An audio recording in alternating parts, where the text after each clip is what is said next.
The great metamorphosis of the Emperor Butterfly is complete. Ladies, gentlemen, and variations thereupon, this is Modern Escapism.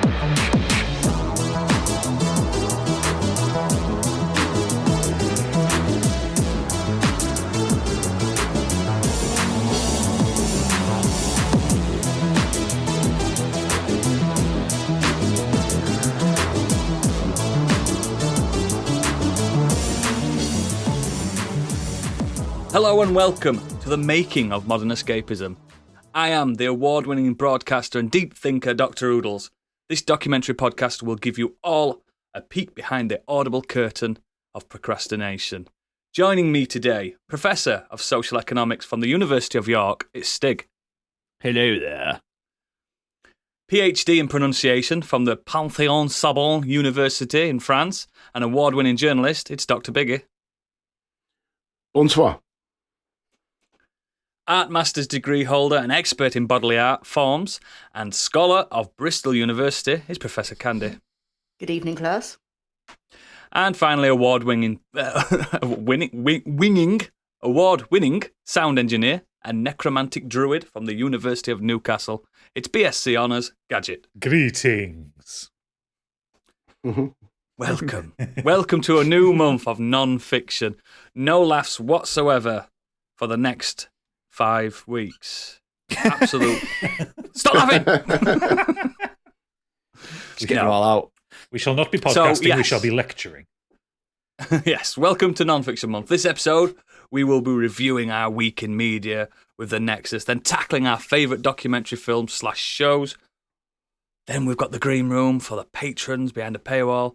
But before all that, it's the moment you've all been waiting for this week. It's Biggie's breaking news. You may already know, but he doesn't, because it's time for Biggie's Breaking News. Yeah, boy. News. How low can you go? Death Row. What a brother knows. Once again, back is the incredible news animal, the unpronounceable Biggie, public enemy number one. 507 freeze. And I got none. Can I tell them that I never really had a gun? But it's the wax that the editor spun.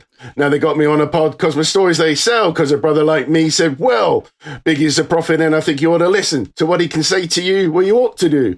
Follow for now, people of the power of the people say, make a miracle bigs. Pump the lyrical. This section is back all in. We're going to win. Check it out, y'all. Come on. Here we go again. Turn it up. Bring the news.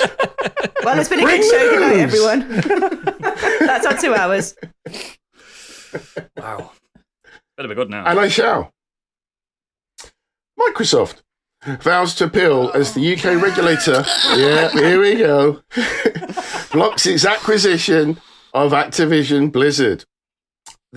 CMA says allow Microsoft to take a strong position in cloud gaming would undermine innovation. The UK's Competition and Markets Authority has announced it's preventing Microsoft's proposed acquisition over concerns the deal would alter the future of the fast-growing cloud gaming market. Microsoft responded, failed to effectively address the concerns in the cloud gaming sector. We remain fully committed to this acquisition and will appeal. In an interview, Brad Smith went on to say, it's bad for Britain and marked the firm's darkest days in our 4 decades in the country. All got a bit serious, didn't it? They really went on a rampage against the UK, didn't they? Yeah, I was on Microsoft's side until now. Go Sony. I can't pick sides anymore. I'm just bored of it. Fiverr says, because the government can override the CMA, Fiverr says they're going to start cozying up to some bent Tories. Yeah, and then Microsoft will be the Tory console. Oof. Interestingly, Bobby Kotick refused to deny rumours that there's a $3 billion breakup fee for Activision should the deal fall through. Wow, exciting. Next, for fuck's sake. Speaking of Activision, Call of Duty PC players have set up a petition and are sending pizzas to draw attention to their plight.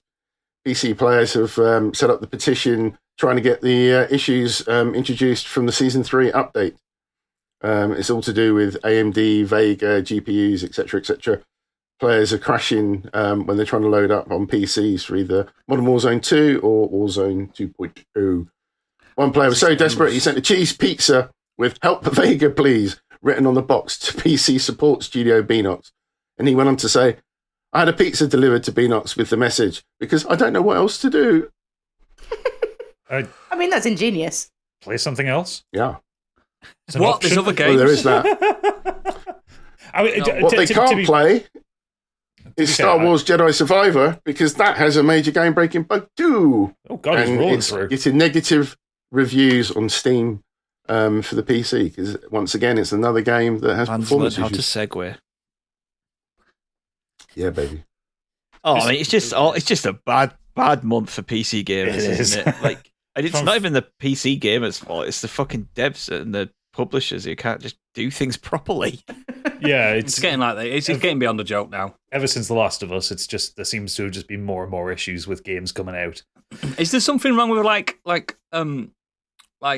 getting it ready for PC? Is it because they're pushing stuff out to be like the best performing? I don't understand because So it's with PC, it's such a weird ecosystem because there's that many different varieties. It's easier for consoles, surely.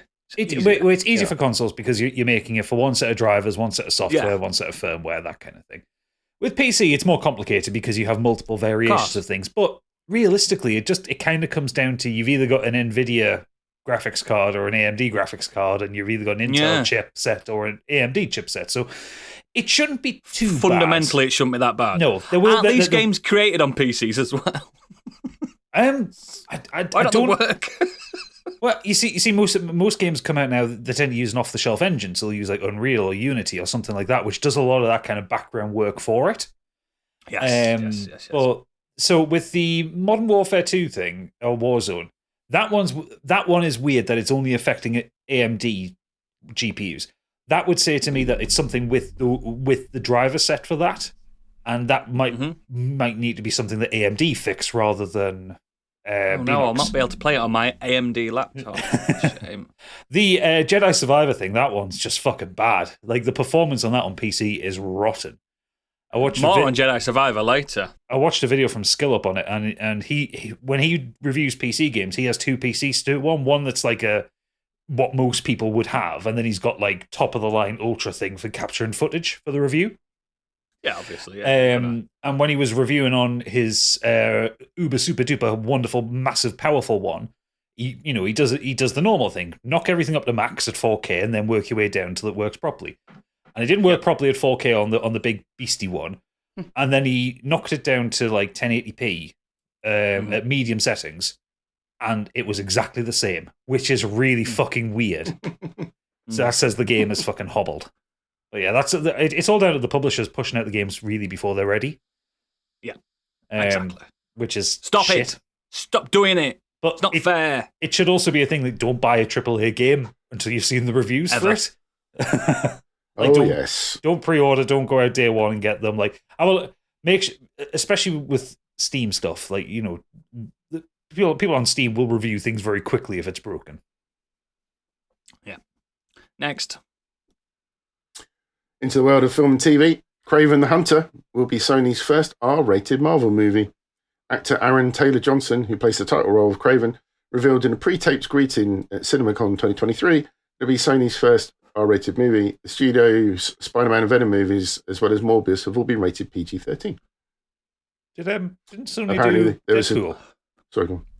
Was It Deadpool not a wasn't the Sony Marvel one? was Studios. It's Was Fox. it Fox? Was it? Oh, right. Fox has done a few, haven't they? Yeah. Mm. But yeah, this is actually Apparently the footage. first. But Craven is such a. It's a great. His own books are great. He's terrible as a Spider-Man baddie, I think. But his own books and his own backstories, they're really good. So I wonder if they're going to do it any justice. And Really, Aaron Taylor Johnson, he's hit and miss sometimes, isn't he? because I originally it was just like, isn't Spider-Man meant to be the best prey? So if they do have Eventually, stories outside of Spider-Man, then maybe it will work. But it's Sony, and their Spider-Verse films are dog shit. So I just think Taylor Johnson's a bit hit and miss with a lot of Outside- things. Like I liked him in Bullet Train and I liked him in Kick-Ass 1. I had to Google him. I didn't recognize him. outside of like Spider-Verse, the animated stuff, like the live action stuff's just been crap. Dross, Yeah. innit? Mm. Well, the recent stuff anyway. Venom Last 2 10 was years. so bad. I've never So seen bad. It. And the next God. film is Madam Web. Who wants that? I know. Who cried out for that? So, and if Spidey still is not appearing in any of these, what a weird choice. Yeah. Next, let's just move on for fuck's sake. Well, as mentioned previously, let's start again. Beetlejuice Beetlejuice. 2 is officially in development at Warner Brothers, which was also revealed at the showcase. Black anyone- did Mirror anyone ask Season for this? 6. Did anyone ask for this? No one's asked for any of these legacy Andy, sequels. maybe? So, all, Got goths in their mid-30s. Beetlejuice is fine on its own as a standalone thing. yeah. The Same thing with is, Scissorhands Tim and all Burton's found his all new- its ilk. Tim Burton's found his new muse, though, hasn't he? That's the thing. I think that's been ready to go what's her for name? years, and now he's found Jenna Ortega, who is a new There you Scream go. Queen. So That's the young one from Wednesdays into the Yeah. Yeah. Yeah, more on her later. Oh, Is that what Oh, yeah. how you've been doing this week, Stig? Jenna Ortega. I cannot young to confirm be or doing. deny. She's a bit young, isn't she? She's about 22. 15 or something. What? She's 22? She's 20. Oh, she's 20. Mate, anyone under 30 is a child to me. just like, these kids running around with their kids. I think also there's been a slight appetite for Beetlejuice 2 because the Broadway play was so successful. Because that ran for quite a few right. years and That made makes a lot of money. sense then. I tell you what, If it's Michael Keaton in it, yeah, yeah, it will be. well, there we go then. As long as he has more bloody energy than he does in that Flash trailer. Fucking hell. Do you want to get crazy? nuts? Let's get nuts. Can I offer you some tea while you're here? Jesus. It was like that in Batman and Batman Returns. No, Come he on. No, he wasn't. wasn't. When he does that line, he's like, "Wanna get nuts? Let's get nuts!" And like, Oh, that they was thought- so cringe, though, wasn't it? yeah, but it wasn't even a catchphrase. It was just in the moment. But now it's like they think that it has to be his catchphrase, and he's saying it to the Flash, and He was losing his temper, wasn't he? yeah, In exactly. the original film. Anyway, I'll be quite happy for a Beetlejuice sequel, as long as it's going to be live action, which is good because a little segue because we never talked about this. The Gremlins legacy sequel is an animated kids show, and it looks fucking wank. Oh, yeah, I've seen the Ah. art style looks terrible. Oh, I didn't so, realise. Yeah, so I didn't know that, disappointingly, no. it looks terrible. So I'm glad that they're actually going to go full hog, but 9 times out of 10, none of these sequels turn out to be any good anyway, do they? So Do something original. Hocus Pocus 2 was a load of shite. And Tim Yeah. Burton's Well, that's not. two. Tim Burton's not on a high at the moment, is he? He hasn't been on a high for nearly 2 decades. Yeah. a long I'll time. dance with my bands. Well, he was part of Wednesday, wasn't he? Yeah. Okay. Yeah, I'll give him that. But I mean, he wasn't. Bands. He was. Was he? He didn't. He only directed and maybe He two of directed them. and executive producer and stuff. Yeah. so- Okay, I'll give him that. But Well done, yeah, Tim. Next. we'll see. Fucking boring, mate. Speaking of sequels, Black Mirror Season 6 is returning this June. Now we're Apparently it'll be talking. the most Yes. unpredictable season so far. Creator Charlie Brooker told Tadum, apparently that's the name of the website, that he even surprised himself. He went on to say, I always felt that Black Mirror should feature stories that are entirely distinct from one another and keep surprising people and myself, or else what's the point? It should be a series that can't be easily defined and can keep reinventing itself. It needs to, because it's- the real world yeah. is too much like Black Mirror. Yeah, exactly. This I was season's going just to be about really to- uplifting. This is true. I liked it when he did the first episode, the National Anthem episode, and then a year later, someone has been doing things with pigs. Yeah. It's like that robot dog one, and then now you see all these videos of the Yeah. robot dogs, and you're like, Yeah. Well, you know what's funny about that first one, and I don't know, like sometimes Netflix shuffles anthology seasons, but that was am I living in a Mandela sort of effect universe? Because that was the first episode, wasn't it? The one with the Prime It was Minister. the pilot. Yeah. It was released on its own. So Yes, when I went to watch Black Mirror again recently, that wasn't the first episode. no, Black they Mirror did- was around before Netflix, that's why. Oh, okay. They do cycle them into different It was orders. Channel as well. 4. It was Okay. Channel 4 originally. And the National Anthem one, that was the first one. It was a standalone thing.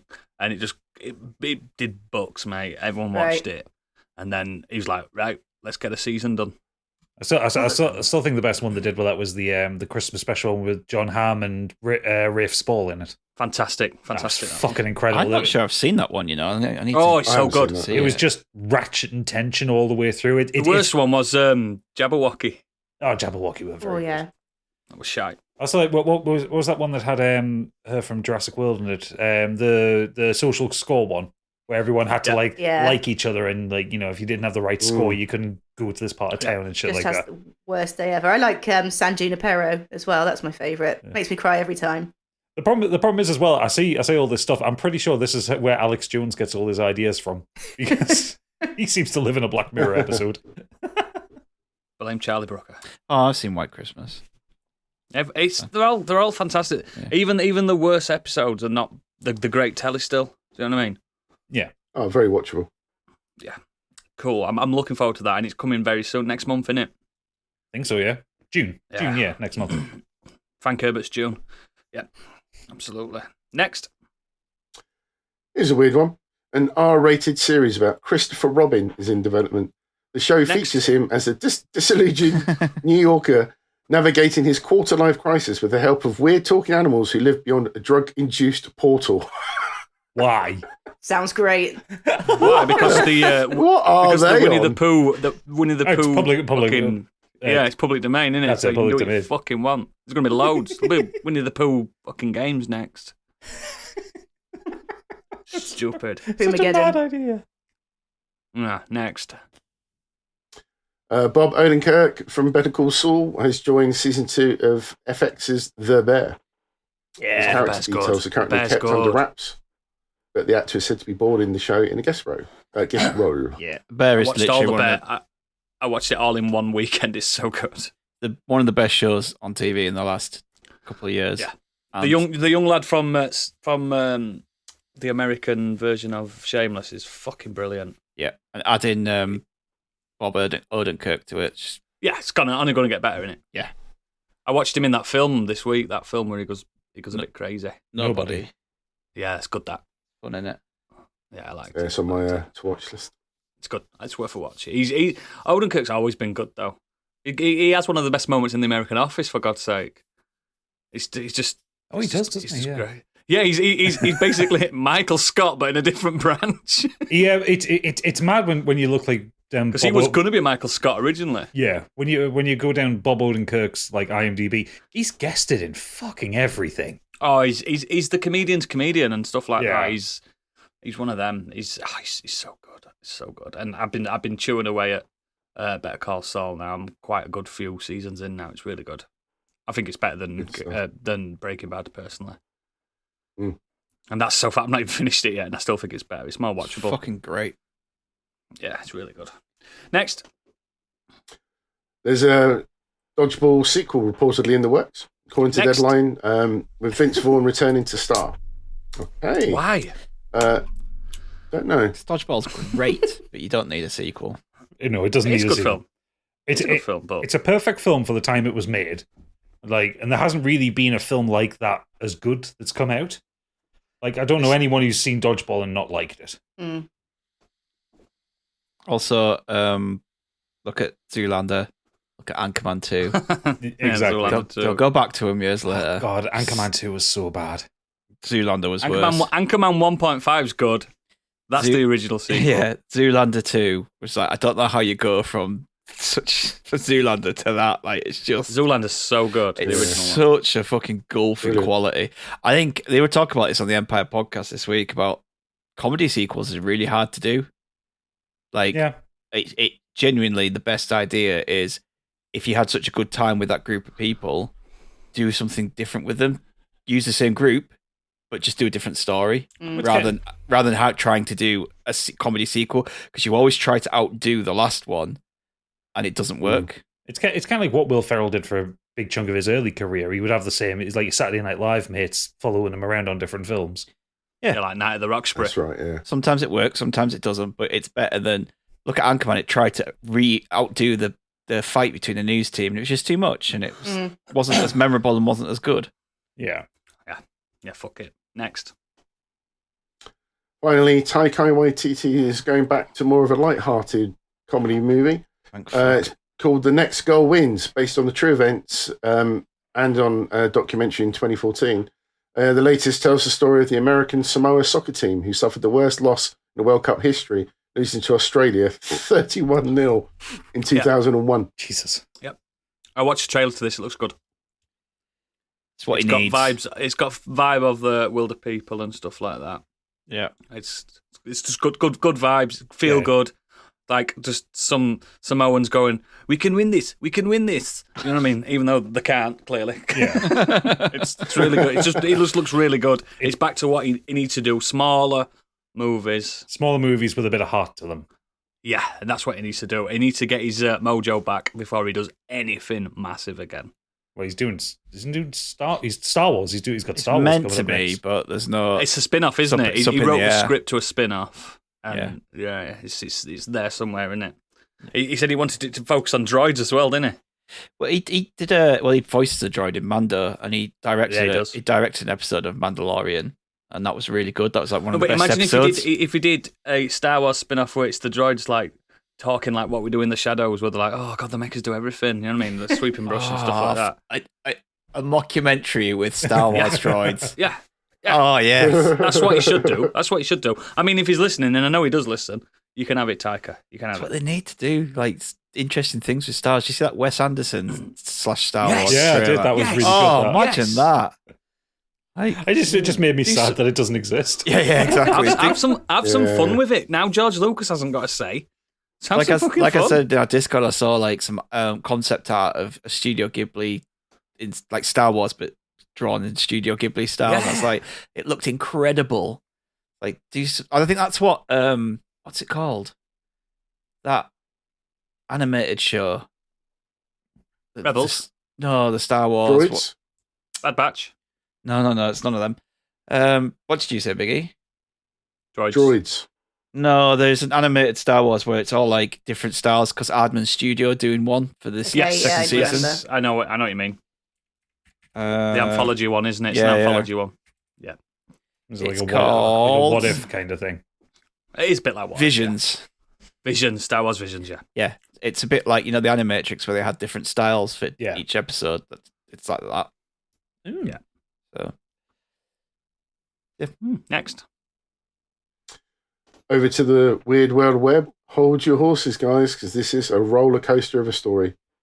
Uh-oh. Exmouth people are aghast and dismayed after iconic and popular rusty pole disappears from the mire. An old sewer relief pipe, which has stood on the Mire Nature Reserve since 1909, becoming rusty and seemingly forgotten over time. Yet it's been catapulted to legendary status in recent years, with people even making special trips to visit it. The rusty pole even has its own TripAdvisor and Google review pages, where people share their thoughts on its appearance and purpose. One visitor who came to Exmouth a year ago wrote on Google, "It's good to see that Exmouth has preserved its rusty pole in authentic rusty condition." Where the fuck's Exmouth? West Country. I don't know why makes everyone's sense. laughing. This is a tragedy. This is a real thing to hit the Southwest. We used to have picnics by it, the old rusty pole. It sounds like a sex move, doesn't it? The Yeah, old but rusty Candy, you know pole. what a rusty pole is, don't you? Yeah, I'm afraid I do. Oh, it's all right then. It's all right. It's just, it's gone missing. They went on to say, so many rusty poles in other locations have been ruined by gentrification and paint, but this remains as a rare and traditional seaside attraction. I was impressed. Don't miss it if visiting the area. Bring It our was. rusty It's poles gone. back. It was the rustiest The pole. West Country folk are fucking weirdos. It's the Okay. cider. Have you not seen the legend of Bude Tunnel in Cornwall? No, because I don't pay attention to that part of the world. Okay, so it's a big Sainsbury's, right? And it's got a It's big big Sainsbury's. it's just got a really long covered tunnel that walk from one end to the other, so you don't get wet going back to the car park. But people have like just gone mad on like TripAdvisor, like claiming it's like a World Heritage site and shit, and Fuck people are making off. got to make your annual pilgrimage to the Bude Tunnel. They've got nothing there, have they? They've got Nah, the absolutely West- nothing. The brains So are they're just rotted down like, in the West Country. This Sainsbury's, man. You can get your best cider ever at this Sainsbury's. The best scrumpy you can fucking money can buy. Me babber. Fucking joke, man. What joke of a place. Nah, you just don't. You haven't lived. One day you'll wish you had a tunnel.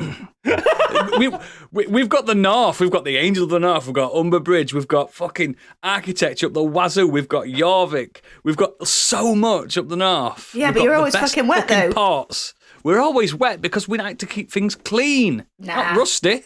That rusty pole's going to be found in someone's loft, isn't it? Like years down the line. The World Cup was. There was a thing local to us. There was a reef, like a really good like metal reef, but the reef couldn't move. You know, like a war memorial in our village, and it went missing age, and in fact, it went in some smackhead's garden. It's so fucking. I'm like, why? You're so heavy. Your local monument is that Simpsons statue. Yeah, in that garden. You saw it on the way out. It's some surreal.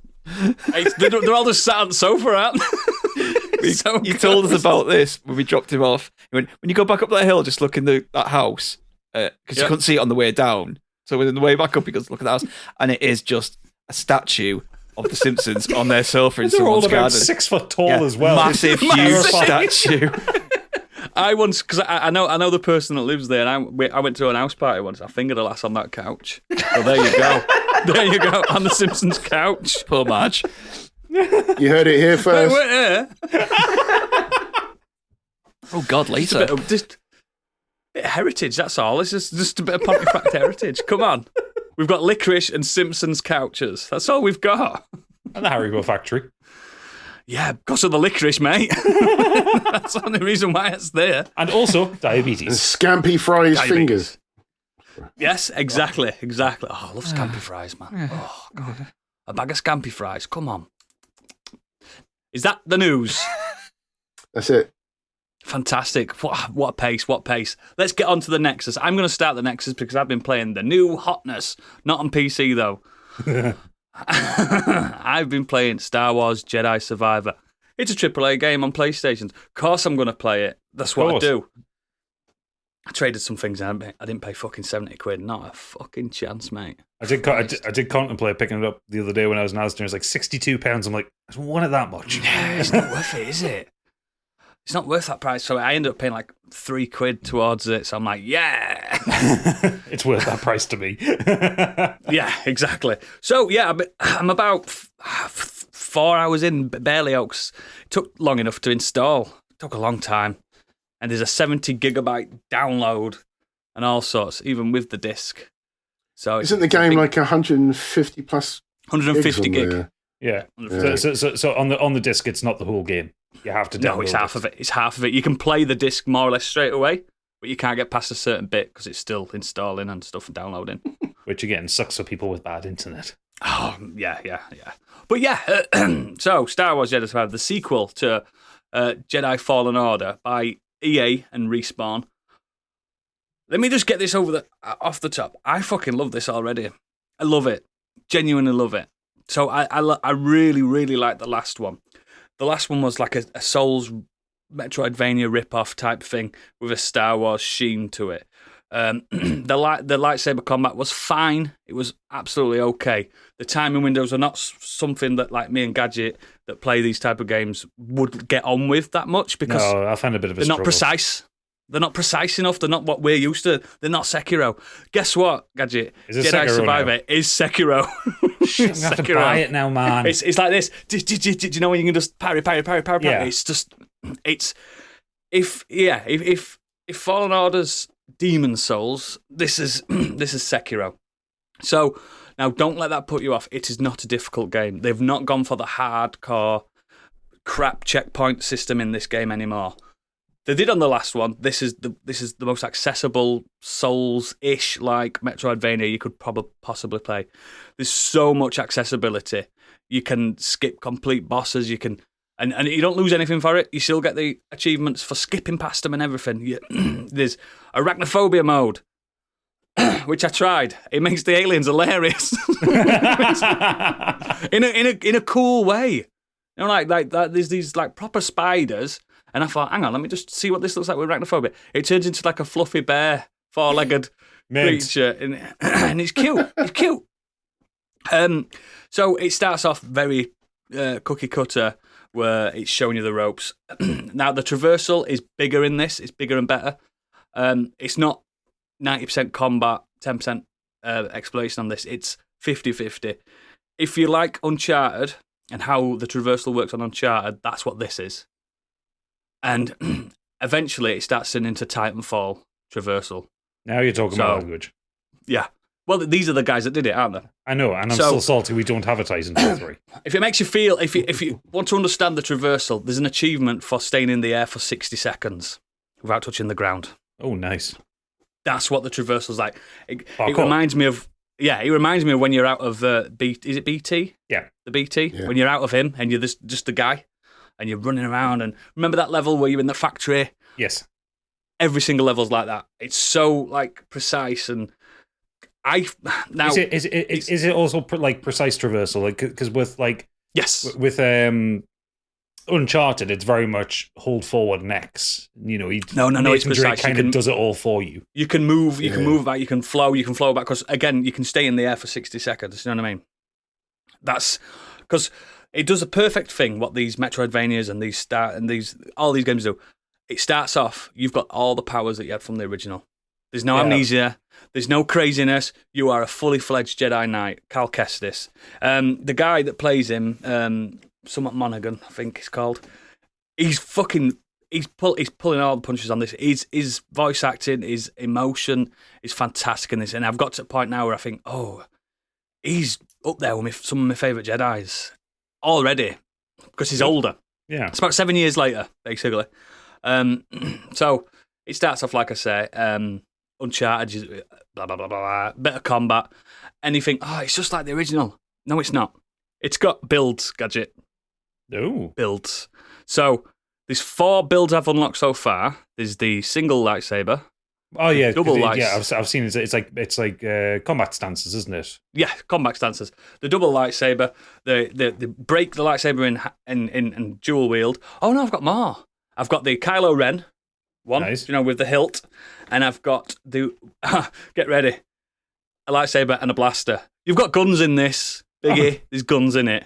Oh, because he's gone away from his Jedi roots, where he's massive. Like, we don't use blasters; they're imprecise, the horrible weapons. Nah. Not when Empire's kicking off, mate. He's got guns, and I've opted for, because you can only choose 2 stances between like checkpoints and stuff like that. I've opted for the gunslinger and the Kylo Ren, which is more like a tank, like a warrior, double-handed. Right. Yeah. Really good for blocking. Sekiro. Like you've got a katana, as if you've got a katana. But there's so much you can mix up and match and stuff, and the skill trees are not ridiculous. It's just, if you think, while I've been playing it these 4 or 5 hours, it felt more like God of War than anything to me. God of War 2. Right. And I will say this now without any shadow of doubt. It's got better level design than that. The level design is absolutely incredible. So you eventually get to this planet, which is your hub. Unlike Star Wars games of past and films, this planet is not just one big ice planet. This is a planet with different zones. Do you know what I mean? It's got a real climates everywhere, here, there, and everywhere. Yeah. And I've been there I haven't got to another planet yet. I'm just doing missions, side bounty hunting. Oh, do you know the chest that's in Star Wars? The holographic thing. Let the It's Wookiee in this. win. yeah. It's Nice. in this as a separate just game. Do you know, like the Tetramaster and Triple Triad? Yeah. It's its own thing. You go. Do you know when you could scan enemies on the last one? Yep. Every time you scan enemies on this, it turns into a chess piece. Oh, nice. Just a bit Pokemon-y as well. That's cute. It's just amalgamated everything we love from action adventure games and just perfected it into something that you love. Like, it's weird that you can find a new beard in a loot crate. Wait. No, that's tradition. I You got yours. regularly find chests out in the real world. Open it up. There's a new beard design. I don't go for them because I'm quite happy with mine, but I've got a nice little collection in the cupboard. Yeah, that's what it does. Like, you can customize Cal completely, massively, like everything. So it's not just thousands of ponchos. No. I even got. I actually found the poncho quite far in, and I got an achievement saying, this reminds me of the old times. An achievement popped up. But you can change his shoes, you can change his clothes, you can proper kit him out. It gives you a reason to explore because you want to make BD one or whatever he's called, that fucking little robot that's on your back. Yeah. You want to pimp him out. You want to pimp your blaster out. You can even you can find cosmetics for your blaster. You can change it, loadouts, and you can do loads of stuff. Concussive blast. You can do full what's it called? Pacifist runs where you don't have to kill anyone. You can be a Jedi. Nice. You can just knock them out and stuff like that, and collect bounties, and it's insane. And I'm only at minutes into it in the grand scheme of things because it's quite a chunky game, and already it does this perfect thing. This is the last thing I'll say about it. It does this perfect thing where it's a perfect Star Wars timeline. It's just after the Separatists and the Empire's just forming. So you've got Roger droids, and you've also got Stormtroopers coming up, and they're battling together. Do you know what I mean? They don't like each other, and it's just you're in the middle, and it's just it seems like the game they wanted to make last time. It's really fucking polished and good on PS5. The one thing I've seen from the reviews that just makes me excited for it, because I still haven't finished Fallen Order, and I do want to finish it before I play this one. Yeah, you kind of do for the story, but there is a recap. Yeah. Oh, I know, but I just want to enjoy my way through it. But the one thing that sells it onto me, you can teleport between resting spots now. Yep. That was so frustrating with Fallen Order, where you'd go back to a planet you've been to, and then have to run halfway around the map to get to this thing you can now do because you've got the power for it. So what it does instead, when you teleport, it says on certain points when you teleport, he says we recommend you don't teleport on this. That means if you run back to where you need to go, there's going to be a bounty that you can collect. Yeah. On the way. If he doesn't say that, teleport, go for it. But you can always there's no missable things in it. You know what I mean? It's an open planet, and it's just so fucking good. I've spent so long on that chess. So long playing that. Do you know what it plays like? Have you played, what's it called? Is it Auto Chess? Is that what it's called? Yeah. That. Have you ever played that? Yes. It plays like that. It's really good. It's really fucking good. But yeah, so far, it's hitting that AAA fucking throw everything at the wall, see if it sticks. This time it's stuck. And it's just so good to have that traversal that if you've played the last one, you know exactly how to control him. It even asks, did you play the last one? Do you want tutorials or not? I'm like, no, I played the last one. So I've just done it off on my own back. Do you know what I mean? It's like, it respects you so much. And again, it's Respawn, isn't it? Doing the absolute best. And there's Easter eggs to Titanfall as well, which made me sad. Made me sad. But yeah, really good. I think it's fantastic. Don't get it on PC by all accounts. No. It's fucked. PS5 is fantastic. You can I've seen it as cheap as 54 quid in some places. So quote unquote cheap. Yeah. It's really good. If you like God of War / Star Wars / Uncharted, it's no brainer. It's really good. Really, it's easy if you want it to be easy. It's difficult if you want it to be difficult. That's it. Jedi Survivor. Love it. Fantastic. Candy, what you been up to? I watched a film this week called The Platform, or just Platform, or if you're in Spain, The Hole. Spanish film. It's hard to describe exactly what genre it is. I would say mostly horror, but according to Wikipedia, it's a social science fiction horror film. Mm-hmm. Who's seen it? Stig, you look like you have. Yes. Okay. I have opinions. So to start off with the plot, you're thrown straight in. There's no preamble. You wake up in the main character wakes up in a cell. You see the label 48, and he has one cellmate.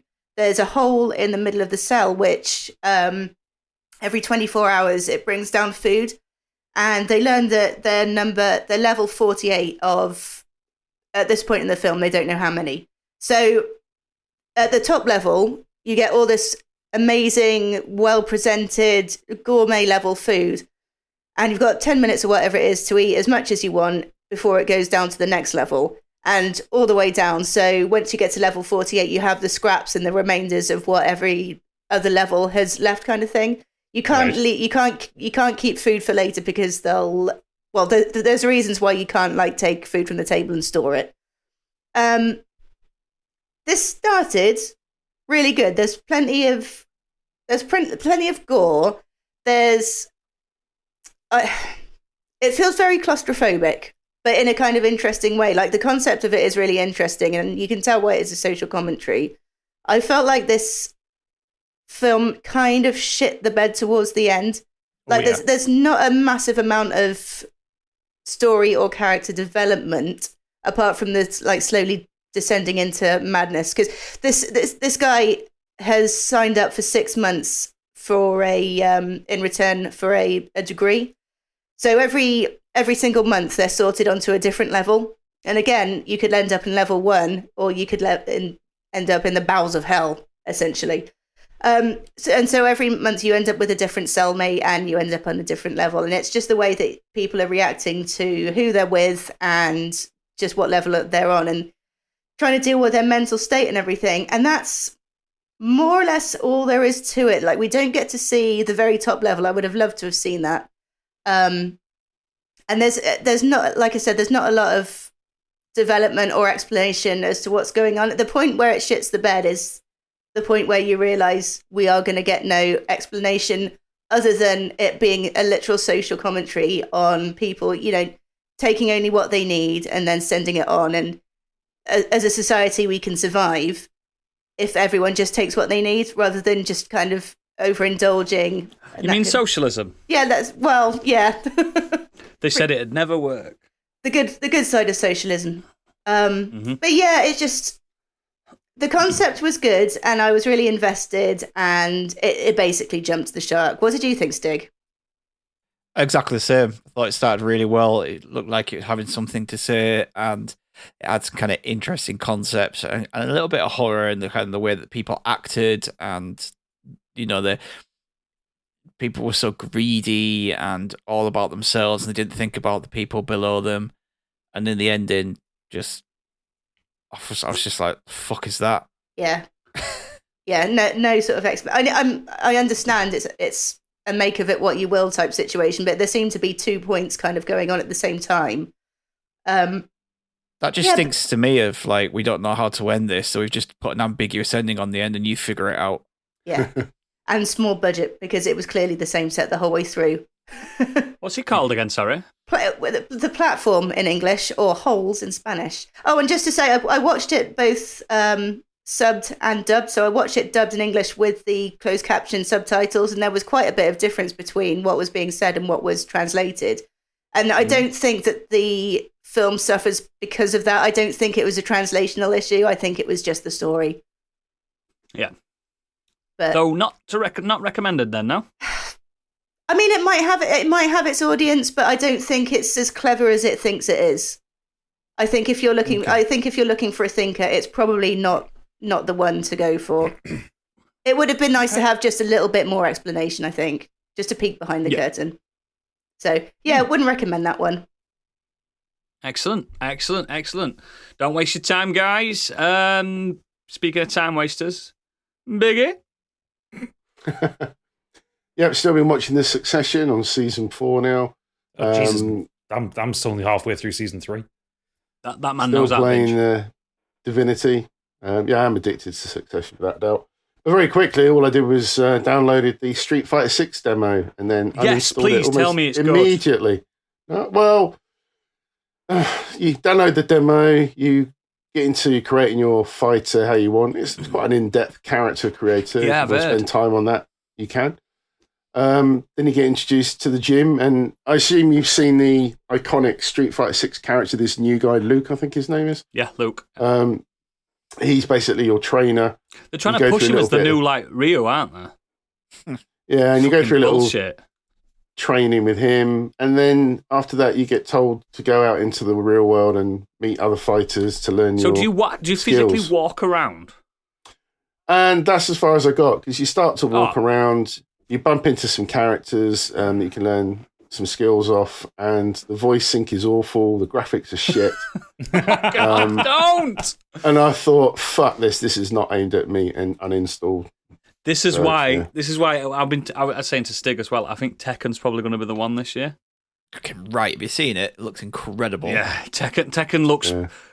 just Tekken. No fancy gimmicks running about. No, because obviously remember Street Fighter V, it launched with no content, and this time they seem to be pushing content at you that you don't want. Tekken is just Tekken, man. Well, yeah, but Street Fighter V also released with no content, and then they started charging you for all of the content. Exactly.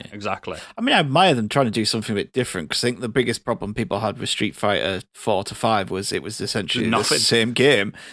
So at least they're trying to do something. But yeah, Tekken, man, like when they showed that trailer and like this is Looks insane. in-game graphics, it's like wow. I mean, with Tekken's this one, always you- pushed, hasn't it? Like Yeah. Tekken 3 looked as good as a PS2 game on PS1.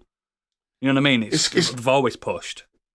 This has gone for a sort of Fortnite graphic art hip hop kind of Yeah, I've look seen and that. feel. You're going Graffiti to the everywhere. street, and you're running around Like an FIFA area Street, which almost FIFA Street Fighter. yeah. FIFA Street Fighter. And yes. it also felt a bit like PlayStation Home, that sort of hub. Kind Oh, of feel shite. to it. Load of shite. And I the hate first that girl thing. you meet Connections. has got like pink hair. She's wearing a hat. When she started talking, and her mouth just opens up, up and down, up and down. And yeah, I Bloody just thought, Japanese, eh?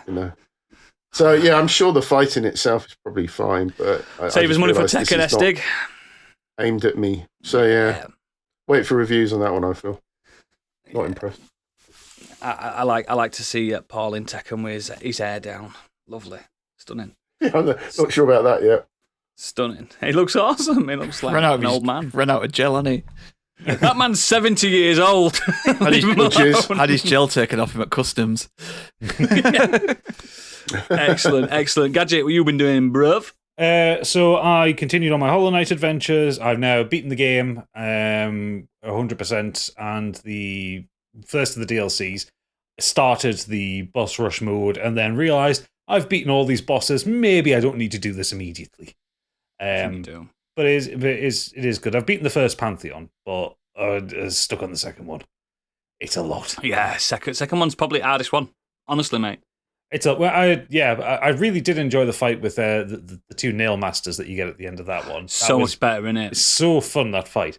Yeah, man. Ironically, I'm stuck at the third nail master one, the Oh, painter, yeah. painter Yeah. shield. But yes, just fabulous game. So the things I've done this week, I've only been kind of little things. So I'm going to rattle off two quick ones here. Better be quick, bruv. Oh yeah, they're quick, mostly because I've only put a couple of hours into both of them. The first one was I started playing The Last Case of Benedict Fox, because that came out this week on Xbox. And I uninstalled it very quickly afterwards. I did not enjoy that game at all. No, I've been looking forward to that. I didn't even know it came out this week. Yeah, it came out on Thursday. So it's a Metroidvania with kind of eldritch horror-y vibes to it. You're exploring Benedict Fox's the mansion of Benedict Fox's supposed father. He doesn't know who his parents are.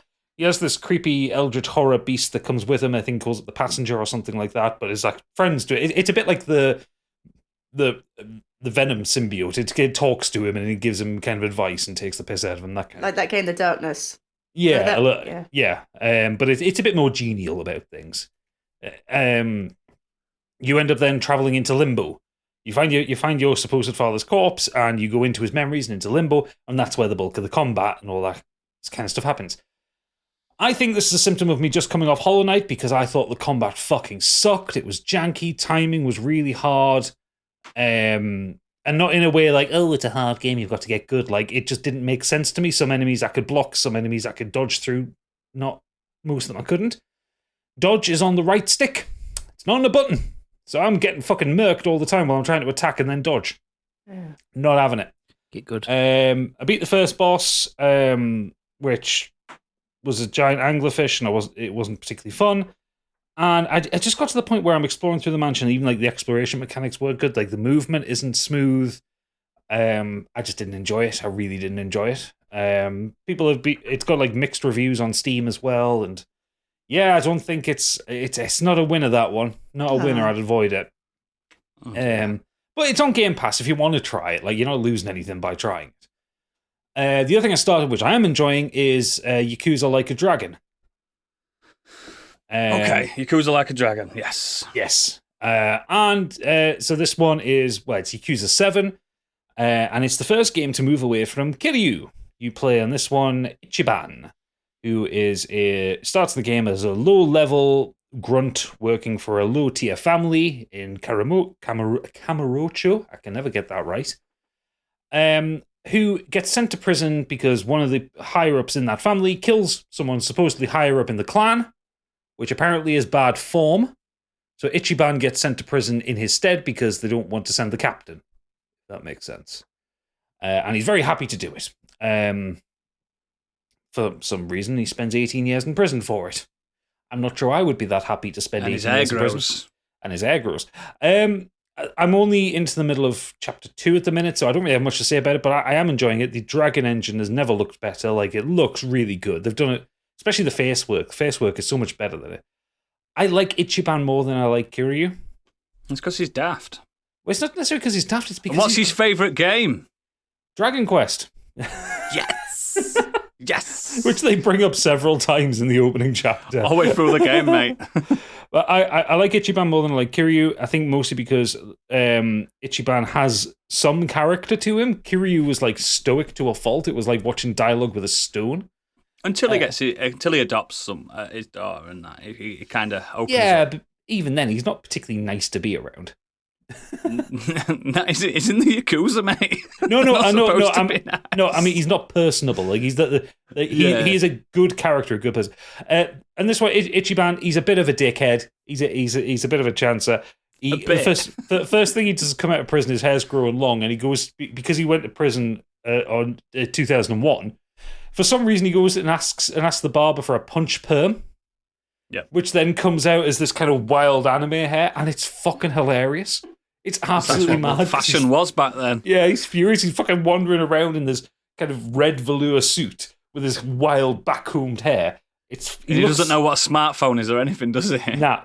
But yeah, I'm liking him. I like him a lot. And the big change with this one also is that it moved to a more like a Dragon Quest game. It's turn-based battles rather than brawling. And I think they work better. It's weird, isn't it? This is going to be the battle system ongoing now, apparently. Yeah, it is. Yeah, because they're changing the name from Yakuza 2 just Like a Dragon. So this is technically like a dragon, like a dragon. But yeah, I like it. It works. It's kind of a little bit Dragon Questy, a little bit Final Fantasy 12. You can move around the arena. You can dodge attacks. If you knock somebody down, you can get extra attacks on them, stuff like that. And it makes sense. And I think I prefer it to the brawling because I'm not a very good fighting game player. I forget combos. I just button mash. So playing the other Yakuza games I've played, they're all brawlers. I was just forgetting combos left, right, and center. Whereas this, I can sit and I can plan. I can do tactics. I can when you've got party members with you, you can synergize with them in certain attacks. So yeah, I like it a lot, and it's got that charm that the Yakuza games just have, where everything's just a massive soap opera of insanity. So yeah, I'll probably do a proper section on that one when I finish it. But yeah, I enjoy it. It's very long if you finish it. I know. Well, fucking Yakuza 0 wasn't exactly a short game, was it? Did you finish it? Yes. 42 hours. Right, yeah, I think this one's quite a bit longer. And like 20-something hours for Yakuza Kiwami 1 and then 30 hours for Kiwami 2. Yeah, it's good. It's really good. I like it. I think it's a really good game. Excellent. Steak. Well, I was going to. I've got a positive one and a negative one, but everyone's been so negative about things. Just join in. It's fine. I was being very positive. Yeah, I know you were. Gadget was. I was half positive. Yeah. No, I'm going to go with a negative one. I'll save the other one for the green room because I want to talk about this one more. I watched Scream 6 this week. Oh, I've been dying to hear what you had to say about this. So I'm someone who didn't really get on with Scream 5. Everyone seemed to give it a lot of praise, saying, it's the franchise is back. But I don't know, some of it just didn't hit right with me, Scream 5. I thought it was overly nasty to a fault. And I know it's about someone stabbing people and that, but there's levels, isn't there? Like, where it's just, do you know, where it kind of revels in its nastiness? And I think it's, yeah, like I said, to its fault. And I just didn't really click with any of the characters. I think it's probably an age thing. Or these young Gen Xers. I don't really have I never had a problem with Gen X. I just Gen Z's in it. Sorry, Yeah. getting my generations mixed up. I don't have a problem with them. I think some of them are really cool and funny, but I just couldn't click with this group of characters that they'd introduced in 5 at all. And so 6 takes place a year after, with 4 of the survivors of 5 who have now tried to make a fresh start in New York City. However, they soon find themselves fighting against a new Ghostface. And I just thought it was really shit and dumb, and it just wound me up so much. Like, the The dialogue. whole concept is tiring now, anyway. It is. So, I mean, we talked the other week about franchises that should end. This one should have ended with 3. When 3. I thought people were saying this were good. Yeah, well, people are wrong. I don't get it. I don't know what people see in this film, because genuinely the dialogue's terrible. Some of the acting's terrible. This one sees obviously the return of Jenna Ortega, Melissa Barrera. They're the 2 sisters. Courtney Cox is back. Hayden Panettiere as Kirby, who was in Scream 4, returns for this one. And I just think that the acting from some of the younger cast just isn't that good at all. And like I said, the dialogue, I'm going to read you. I made a note of this when she actually said it in the film because it made me laugh out loud. She says, "I didn't want to be afraid of the monsters. I wanted the monsters to be afraid of me." I'll dance, dance, dance. with my hands. Hashtag not like other girls. Yeah, it's just so bad and cringy, and it's the stupid decisions. I could not count the amount of times I was just like, I had a gadget moment in this where I've literally did a gadget Fast and Furious where I just kind of had an outburst at the screen. I was just like, what the fuck was that? Like, I like how you put yourself through all this. it's stupid, because my wife likes to watch horror films, and sometimes you just have to spend some time with your wife, even when she makes you watch shit films. Oh no. And Isn't it obvious that Courtney Cox is the one running around with a rubber mask? I'd love it if that's how it ended. the problem with this is the reveal is really shit. 5, I think the reveal is actually really good and works, and it works for a current generation of YouTubers and like conspiracy theories and people being drawn into stuff on TikTok and Twitter and going down that deep dark rabbit hole, and the kind of incel culture and whatnot. 5 has an actually really good reveal. It works. This does not work in the slightest one bit. It's a terrible reveal. I obviously won't spoil it, but it was so bad, and I just hated it so much. And the decisions made by people in this film, from the victims and the killer, make no sense. It's not even to a point of where, if you're in that situation, you wouldn't know what to think, you wouldn't know what to do. Not like you are literally making stupid decisions. And Takes the mask off and it's Officer Doofy from Scary Movie. yeah, it's on that line. Honestly, it's terrible. Is it one of those films where they've basically thought of the set pieces and then tried to work it backwards into a story, and it just doesn't hang together? Yeah, I think so. Like, there is 2 moments in this film, and the one that made me like react viscerally was twice somebody alerts the killer to their presence before they shoot them. Twice. So rather than just shooting the killer who's trying to stab someone, they go, "Hey!" and then the killer has a chance to look and get away. Fucking hell. And I was just like, if you see your friend, someone's trying to kill your friend, don't alert them, just fucking shoot them. Yeah. Especially in America. Yeah. Like, and one of them, like, this is right near the beginning of the film, he gets killed for it, so it's his own fault for alerting the killer. That's what you get. But yeah, I just can't. I really can't. Like, just end this fucking franchise. Stab it to death. Unfortunately, it's not good. And I don't understand anyone who thinks it is. Oh, that's a bummer. I remember What's Courtney Cox going to do if they end the series, though? She's got nothing else on her plate. She's got plenty of money. She don't have to worry about That's that. just sit on her millions from Friends. Yeah, I remember I think I was pleasantly surprised by, like, it wasn't anything amazing, but I remember being pleasantly surprised by 5, I think. It's got on Rotten Tomatoes, it's got 60-something%. What Scream 6 is 77. 77, sorry. 77 from critics, 91 from audiences.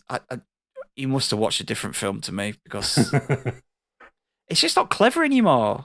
Like Scream 1 was really clever. Scream 2 carried that on. Wasn't as good, but it kind of carried it on. And they just, I don't know, like, whatever. It's crap. Excellent. Don't watch these things that people say are crap. Don't play these things that people say are crap. Only play and watch the good things. We do it Let's for move you. on. We do it for them, don't we? do it that's for what I you. hear. We're We do public it for you. service. We're going to move on to the main topic, and this week is the first week of non-fiction week. Month. I'm sorry. The first week of non-fiction week. Yes, and we're going to be talking about basically documentaries, films, TV shows, even like video essays on YouTube that we love. And I'll start off because I've only got the one, and it's one that really, it's quite modern in grand scheme of things, but I adore it. It's a horror documentary called The Planets. And you'll know why it's a horror very soon because I'm scared of space. Yeah, it's a horror for you. Yeah, it's not horror. It's a television documentary series about the solar system presented by Professor Brian Cox in the UK. And do you know who they got in the American version? Who? Zachary Quinto. What? That's nowhere near as good as Brian I mean, Cox. he's got a good voiceover voice, but he doesn't really have the gravitas, does he? It's because he was Spock, wasn't he? He was Spock. Oh, okay, I see. Well, yeah, That's why I get that, but he was also in Heroes, and he was shit in that. Siler. I was good in Heroes. He was good in season 1. I did like Heroes. But yeah, it's a documentary, obviously, about the planets in our solar system, directed by Stephen Cooter and Martin Johnson. And believe it or not, guys, it's one of my favourite documentaries, and it's from the BBC. It's rare for me, that, isn't it? It's rare for me. However, I do own them on DVD. I didn't watch them on the BBC. I think it's in conjunction with PBS as well. I think PBS is an American one. I don't know what that means. PBS? Public Something like Broadcasting that. Service. Peanut butter That was sandwich. shite. Peanut butter sandwich. Absolutely. Yeah. So, yeah, Brian. If you don't know who Brian Cox is, he's basically the rock star physicist, isn't he, of Britain? He was in D-Ream, the band That's D-Ream right. from the 90s. D-Ream. I mean, things can only get better. Yeah, the Tony Blair anthem. Things can only get better. Fucking 90s. He was a not dark from time. them, was he? Yeah, he's Yeah, the he's keyboard from player. D-Ream. Keyboard, yeah. No way. Yeah. I did not. Yeah. Wow, did not know that. And he's an astrophysicist. And for me, and for my money, I've read loads of his books. I've got one of his books right here to hand. This one's The Universal, A Journey Through the Cosmos. I think he's probably the best astrophysicist of our generation. He's really approachable. He dumbs it down for people that need it dumbing down for. But he also doesn't make you feel stupid when he Well, tells like- you stuff. Well, like Neil deGrasse Tyson does. Neil deGrasse Tyson is a bit too cocky for my liking. He's an arsehole. He's just a bit like, as if you didn't know this. I'm like, dude, you're an astrophysicist. I sell phones for a living. Do you know what I mean? How can I relate to that? But yeah, it's a documentary. It's a 5-part documentary as well. I think they're an hour each episode. I've got them all on Blu-ray. And I don't know if you've seen The Planets. It's Not personally. It's They're stunning. too flat. Wow. Stop that. I was there for the Big Bang. I wasn't going to say it, but I'm glad you've said it. Now, anyone that knows Been me and there, listens to this completed it. podcast, anyone that knows me and listens to this podcast, know I've got megalophobia. I'm Yeah. scared of open expanses and Me too. giant things, and the cosmos and the planets and the solar system and the galaxy and the universe frightens the fuck out of me. But I'm morbidly fascinated by it. I'm exactly Do you the know same. the reason I love these, because it goes in depth. Every episode's different. It starts. You've got Earth, you've got the outer planets, you've got the inner, the gas giants, blah blah blah. He's peculiarly obsessed with Saturn, peculiarly obsessed. But then again, a lot of astrophysicists are obsessed with Saturn because it's the miracle of the solar system. Everything about It's the Saturn. coolest looking planet, isn't it? It's wild. It's just a wild planet that shouldn't exist, but it does. And when I watch this, I'm morbidly fascinated by, like, if you're ever down, you're ever depressed, just think about how insignificant you are, and it makes you feel even more depressed. No, I'm joking. It personally makes me feel better that we're all just that little bit part of nature. Do you know what I mean? Do you get what I'm saying? Yeah. It's like your tiny problems, like, oh no, she doesn't fancy me. Oh no, I forgot to pay council tax. Oh no, this, that. It's nothing. It's nothing. It pales in comparison to how small we are when you see just our local solar system. Do you know how long it takes for us to get to the dwarf planet Pluto? Do you think how long it take? Ages. 10 years. No, More than 10 years. More than Oh, 10. it's said five, it took- 5 years so- to Mars, isn't it? It's about 14. No, it's not. No, it's not 5 years to Mars anymore. 9 months to Mars. Oh, okay. Yeah, it's about just under a year. Used to be. 30 seconds, I heard. Used to. Hey! Bury me. Just to get to the just to get to the Earth cloud, just outside the edges of our solar system. I think Discovery's only just got there. Do you know what I mean? Yeah, Voyager hit it. I think it was Voyager, that's it. Voyager. Voyager got there, maybe 23 years after it left? Something Yeah. like that. And that was Just after swinging think- around the sun and going back across. Yeah, and using the gravity of the actual sun. And this is what fascinates me. It's the talk of all this. And and my favorite, believe it or not, my favorite episode in this documentary is the Earth one, because how lucky are we? Do you know the mathematical equation that Earth exists and we exist is? I think it's one in a goggleplex. A goggleplex is a number that you can't quantify. Do you know what I mean? It's a number that continues to keep going and go. You can't even write it down on a piece of paper. That's how infinitesimal it is that we exist. And it's fascinating that astrophysicists use, and I've had this argument on our Discord, like, I think space travel is a waste of time, but I don't think space discovery is a waste of time. You know what I mean? Probes, things like that. But I think sending a man to Mars is the biggest waste of fucking time. Why? It's just for territory. They're sending people to Mars so that they can mine it. They can be the first people to mine it. Yeah, they're not doing it for science, are they? No. Really? They're doing it for profit. Well, but sending it's probes, discovery in that, isn't it? It's about It's For still now. discovery. For yeah. now. Yeah, exactly. Sorry, I think this we've got 43 is years. too much. 40 years. Go on. 40 years time, and Zephyr Yeah. and Cochrane will have invented warp speed. So Yes. we're Yeah, on track. Yeah, it's true. We're on Very track. true. We're on track. We're getting there. We're getting our lifetime, guys. Our lifetime. Yeah, we should Well, all still be alive, yeah. Yeah, maybe not me. But I think it's just fascinating how us on Earth they use like Neptune, for instance. That it tells us about natural gases on Earth. It tells us about just everything about it and the building of the and that's what this documentary does. It does the perfect, simplified but also intelligent analysis without any religion. And I'm sorry to say I am an atheist, guys, but I'm sick of these American documentaries that pop up and they'll say, some say the Big Bang is why we're all here. Stop, you don't have to say some say. They do it because they're scared of the public, because obviously Americans like 90% Christian. This documentary just goes, so the Big Bang happened, right? And this is what's happening now. It's ever expanding. There's no God. He doesn't outright say no God. He just doesn't mention it. You know what I mean? He doesn't mention it.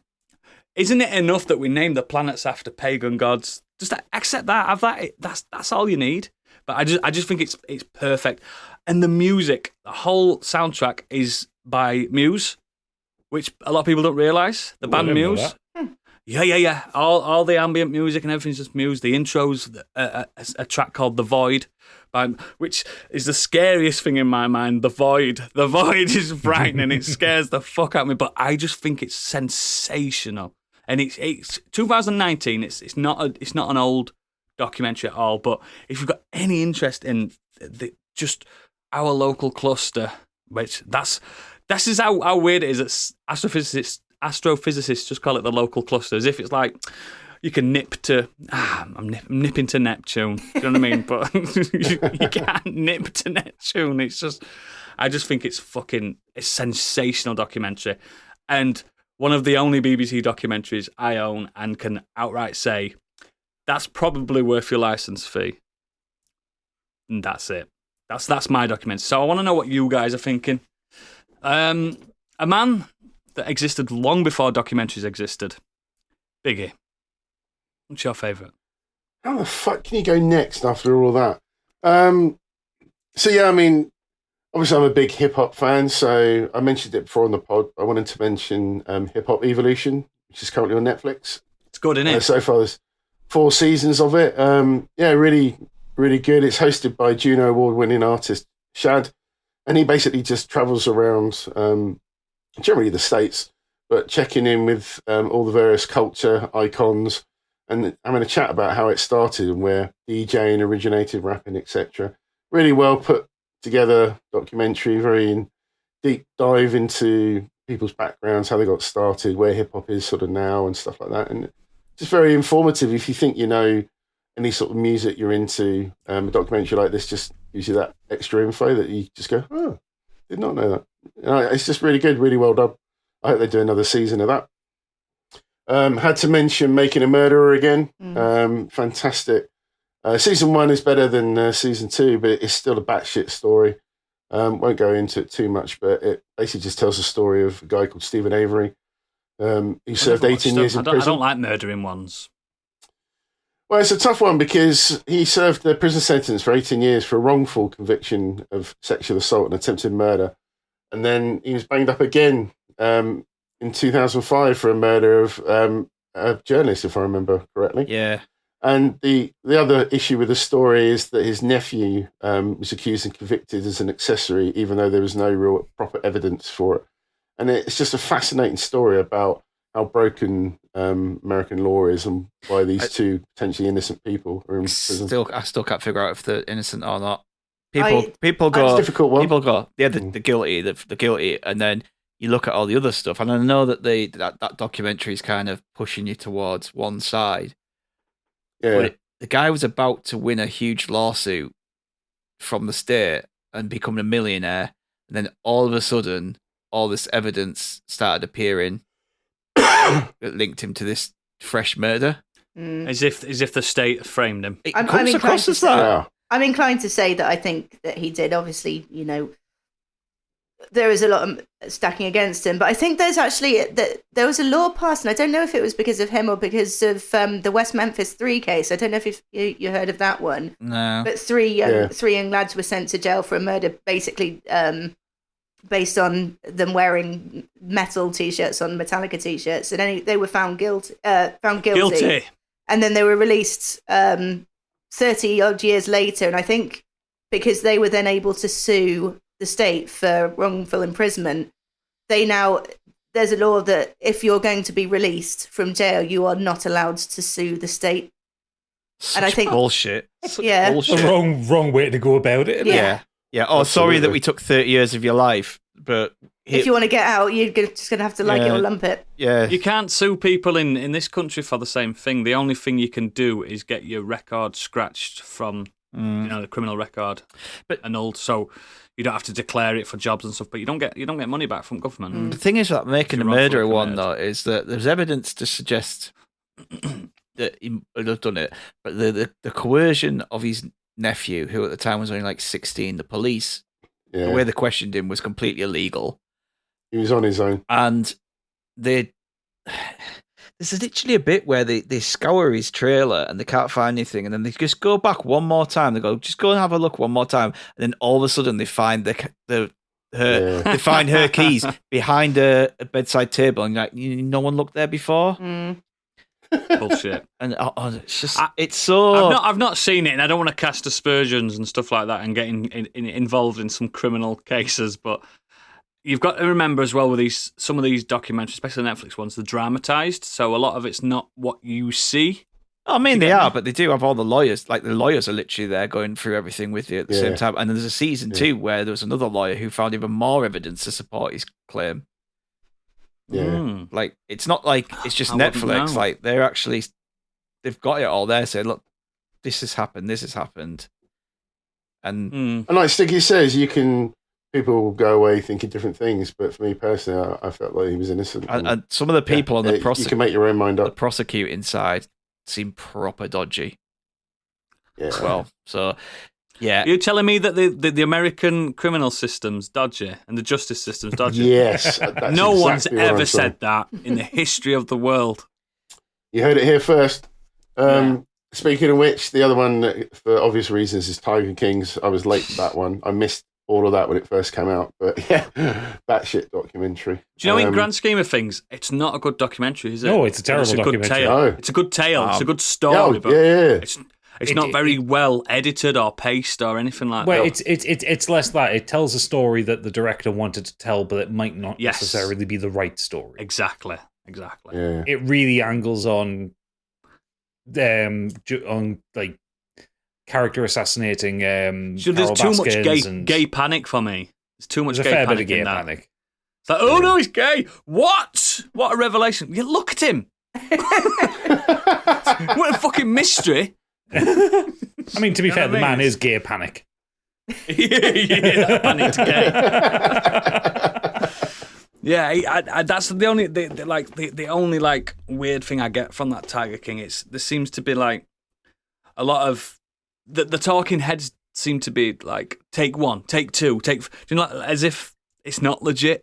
Yeah. But it's very entertaining though. Hasn't Yeah. Carol Baskin's I husband mentioned it turned up before. recently Sorry. as well? Yeah, exactly. That's what they say. Don't they? Mad. Yeah, I mentioned 9/11 before. It's a Yeah. fascinating documentary. The two Fantastic brothers documentary. filming separately on the day. That's just for me a must Harrowing, horrendous. watch. Very much so. Very much so. But Honestly, as important. much as conspiracy exists and stuff like that, you understand why that country are so paranoid. Yeah. You can't blame them for it. Mm. Do you get what I mean? Something like that, you cannot blame them for it. It's not fair. No. Mm. Another unusual one, which I won't go into too much detail because of the subject matter, but Capturing the Freedmans, it's a Yeah. fascinating documentary, which actually started out in a completely different way, where the director was initially making a short film called Just a Clown. He was looking at Yeah. children birthday party entertainers in New York City, and then he discovered this particular person he was looking into had a very sinister past to do with It child went off the rails molestation. quite fast.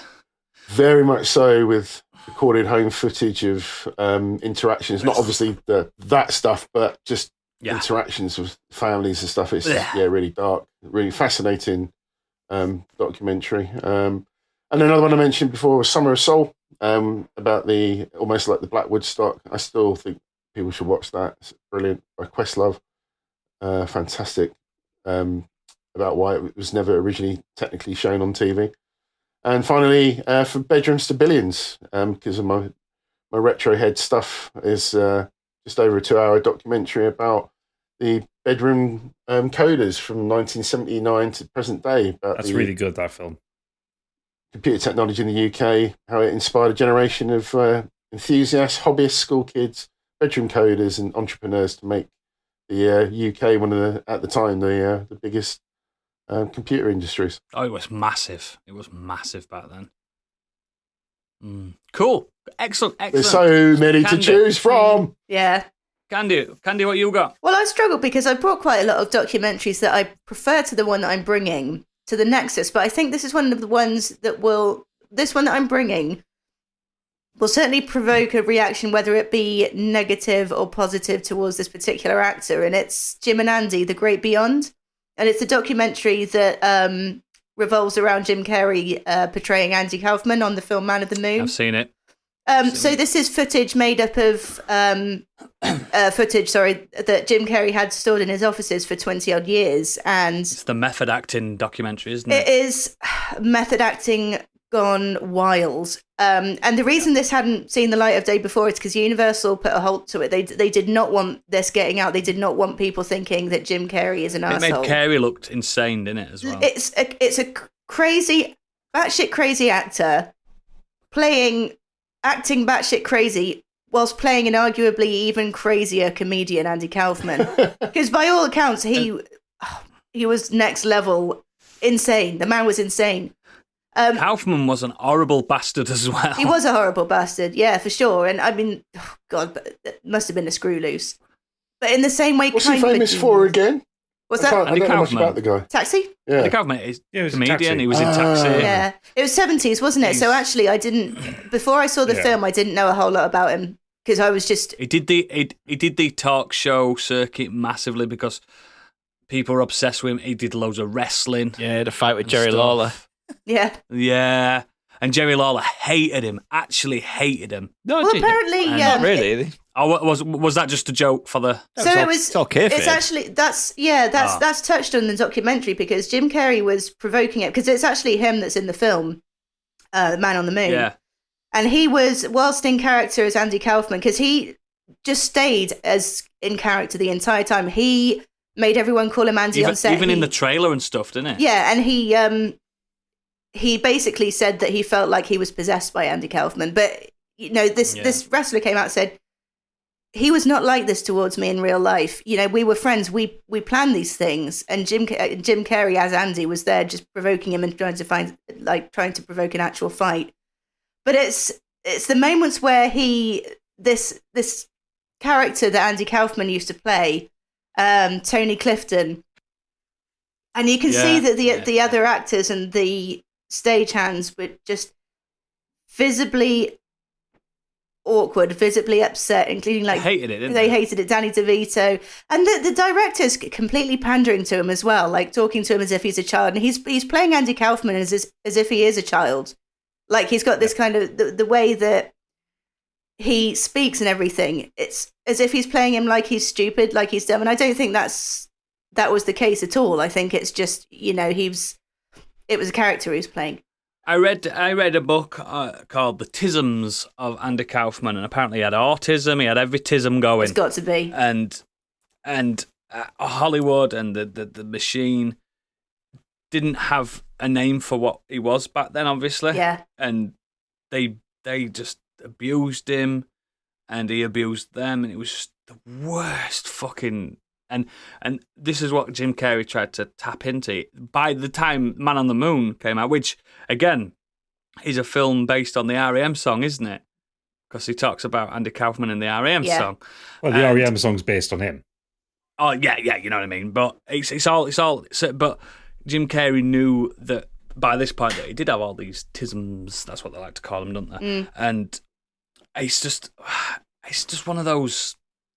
It's a really tough documentary to watch, personally. It is because you'll either it's either his behaviour can be really repulsive. Like there was a moment where, and because all the other actors and the crew were pretty much, like I said, it was pandering to him. There's a point where the guy that was playing his father comes in and starts having an argument, and they're both having an argument in character, but it's like they're channeling them both, and it makes the lady that's doing his makeup cry, like she's that upset by it, and. That you can hear them saying, please don't get Tony Clifton out again. I don't want to see Tony Clifton. But it takes a more sinister turn, I think, because he was channeling him to the point where Andy Kaufman's actual family were there. And yes, hanging out with him, wasn't it? His hanging mum and out that. with him and trying to sort of... Jim Carrey was taking it to the point where he actually was him. And he was talking to them as if he was the vessel of Andy Kaufman. And... they were taking it seriously, and Andy Kaufman died at a young age. He died at 35 of some kind of cancer, I think. I don't know exactly what it was, but they lost him prematurely, and they obviously haven't healed from that particular wound. And I think it's the problematic nature of the documents, like the fact that Jim Carrey, a man without autism, was playing a man with autism and acting on it, and it's something that you wouldn't get away with today because it's not fair. Do you know what I mean? It's well, you say that. Act on it in the film, but not outside. Like exactly. Don't Outside take of it it, outside exactly. of them. Once the camera's stopped, just stop. Yes, It's just been talked about a lot recently. Last year there was a lot to do with method acting because there was someone who got into some hot water over it, and a load of actors came out saying, "There's no point. You don't need to do that. You don't need to be an arsehole 24/7. Exactly. Like you're good enough to do it without having to be method." If you trust your abilities as an actor, which you should, if you're an A-list actor, which it's always the A-list actors that tend to take on this kind of narcissistic look at me kind of, because that's what it comes down to. It's a look at me type thing. I'm putting my heart and soul into this role so much that I am suffering for my art.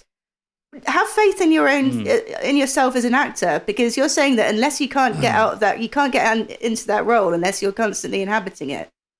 And no.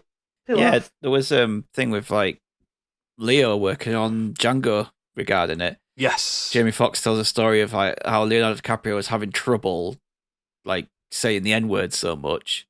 Jamie Foxx said, "Don't worry about it. Just think of it like this, think of it like that. Just acting, just this." And then he said, "I came in the next day and I said hello to Leo and he just ignored me and he just like this, like he put himself into the character. It's like, okay, I don't like this black man in the film, so I'm going to pretend I don't like him in real life to stay in that. Like, you don't need to do that. It's awful. Yeah. They were saying about Joaquin Phoenix as well, where he used to go. He went overboard with a lot of them. It's just stopped it. And Gadget's favourite Tom Cruise, where he used to be on set of Mission Impossible and pretend he got a text message from MI5 or whatever. Yeah, that was weird. It's weird. It's just weird. Like, we know it's not. Christian Bale used to be really bad as well. Apparently, when he was terrible with it. When he was doing like the getting big, getting skinny films, like when he did like the Machinist and stuff like that. Apparently, he was and his awful doctor's saying you're gonna die. Yeah, it's awful. I do have an ick as well nowadays with people without mental illness playing people with mental illness. I don't know. As a man with a mental illness, I find it a bit. I don't know. I know sometimes it's difficult. It's difficult to find an actor that's got a mental illness that can act as well. Do you know what I mean? Yeah, I'm not so bothered by that. Like, I think an actor can act into a mental illness perfectly fine. It's whether that representation of it is fair. Yes, that's it. Have they done enough research to understand it? I think it's important. No one truly knew what Kaufman was like. Off camera, Simple Jack. Yeah, I can't remember the name of the co-star that was in Taxi with him. It wasn't Danny DeVito. It was one of the other. Christopher Lloyd. Yes, but Christopher Lloyd was in it. But he says for a moment, he says, "But I didn't even know what he was like." You know, he was asking how he acted. He's like, "I don't know. I didn't know him. I knew as much as almost anyone else on the planet about him." Yeah. So. No one knew what he was like off camera, and that's the problem, isn't it? And Jim Carrey was channeling. It's a fascinating documentary, but it's a very tough watch. I agree. Yeah, it's provocative, and I don't know if you'll, like I said, like in a positive or negative way, but it's like I would have brought one of the other documentaries that I brought on Nexus because I preferred it more, but I think this one is definitely worth a watch. It's yes, it is. It's fascinating. It's not a Sunday watch. It's a more laid in bed watching it and thinking, fuck, it's a thinker, isn't it? It's a proper thinker. Yeah. Excellent choice. Gadget, what you got? Dungeons and Dragons? No, actually, weirdly enough. So I tend to watch documentaries most when I'm ill. I don't know why. I just like lie on the sofa in the middle of the night and just watch I've documentaries. Done it, mate. I've done it. I found this one last year when I had the flu. And it's not an uplifting one. But it's not a lot of them are. No, but it's one that you should watch. It's on Netflix. It's a Netflix documentary. It's called "Keep Sweet, Pray and Obey." Oh, so this is a mini-series. It's a 4-part mini-series on the fundamentalist Church of Jesus Christ of the Latter-day Saints. Are the Mormons?